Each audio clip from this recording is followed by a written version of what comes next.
নমস্কাৰ প্ৰিয় বন্ধু বান্ধৱীসকল পুনৰবাৰ স্বাগতম জনাইছোঁ আপোনালোক সকলোৰে প্ৰিয় আছামিজ জিকে ব্লগ চেনেললৈ বন্ধুসকল আজি আমি আলোচনা কৰিম অসম স্বাস্থ্য বিভাগ গ্ৰেড 3 গ্ৰেড 4 লেভেল যিটো 26,441টা পদৰ বাবে মোষ্ট ইম্পৰ্টেণ্ট NCERT বুকৰ পৰা ক্লাছ 5 ৰ পৰা ক্লাছ 10 লৈকে আমাৰ মাৰাথন জিকে চলি আছে জিকে জিএছ গতিকে আপোনালোকে ভিজিট কৰিব নাপাহৰিব সো বহুত ইম্পৰ্টেণ্ট জিকে আমি আলোচনা কৰিম গতিকে আপোনালোকে চাবলৈ মিছ নকৰিব সো পৰম্পৰাকৈ এতিয়া হওক ভিডিঅ'টো লৈ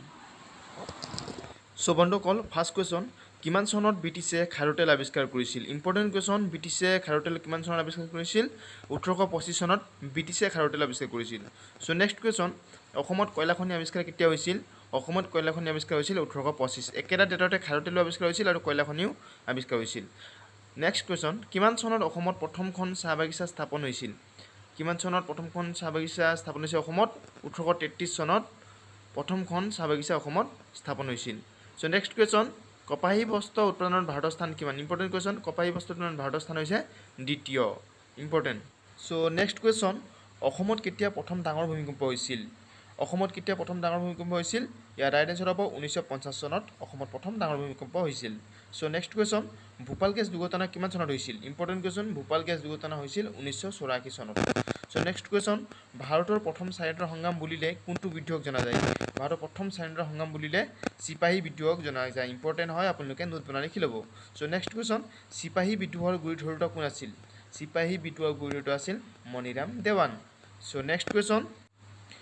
স্বাধীন হোৱাৰ আগতে ভাৰতবৰ্ষ কাৰ হাতত আছিল স্বাধীন হোৱাৰ আগতে ভাৰতবৰ্ষ আছিল ইংৰাজৰ হাতত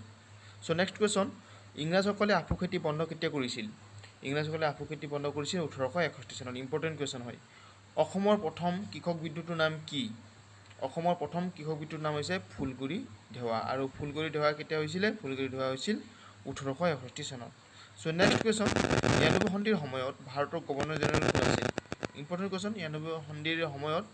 ভাৰতৰ গভৰ্ণৰ জেনেৰেল আছিল Lord Amherst important so next question so Piyoli ফুকনৰ লগত কাক ফাঁচি দিয়া হৈছিল ইম্পৰ্টেণ্ট কুৱেশ্যন পিয়লি ফুকনৰ লগত কাক ফাঁচি দিয়া হৈছিল পিয়লি ফুকনৰ লগত